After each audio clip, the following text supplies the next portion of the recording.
শুভ সন্ধ্যা বন্ধুরা, চলে এলাম সন্ধ্যাবেলা টিফিন বানাবো বলে। একটু দেরি হয়ে গেছে, আজকে এখন 7:30 মতো বাজে। তো সাপোলাও মশলা ওটস নিয়ে এসেছি, ওটাই একটু বানাবো। এটা চট করে হয়ে যাবে, একটু জল দিয়ে ফুটিয়ে নিলেই।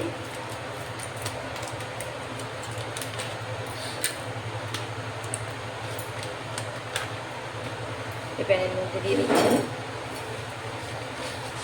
মশলা ওটসটা এরকম দেখতে হয়, খেতেও খুব ভালো লাগে, চট করে বানানো হয়ে যায়। 2 প্যাকেট দেবো।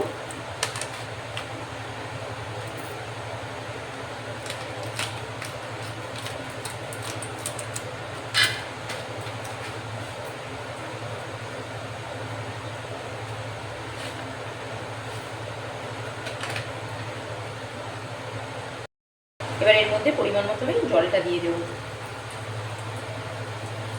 একটু তারই মধ্যে বেশি জল দিতে হয়, কারণ কি এটা ধীরে ধীরে গাঢ় হয়ে যাবে। খুব বেশি সময় এটা ফোটাতে লাগে না। এখানে দুধ গরম বসেছিলাম, ততক্ষণে দুধটাও গরম হয়ে গেছে আমার। এবার এটা বসিয়ে দেবো গ্যাসে।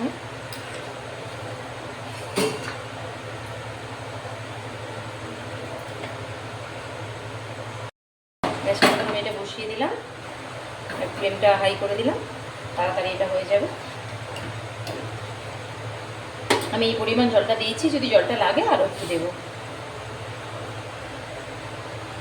বন্ধুরা দেখো, থিকনেসটা এরকম হয়ে গেছে। এবার রেডি হয়ে গেছে এটা প্রায়। আর একটু ফুটিয়ে ঠিকভাবে ফুটে উঠে কমিয়ে দেবো, নামিয়ে দেবো।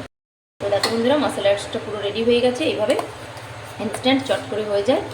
সব কিছু এর মধ্যে সবজি টবজি দেওয়া আছে, গ্রিন পিস দেওয়া আছে, সব দেওয়া আছে।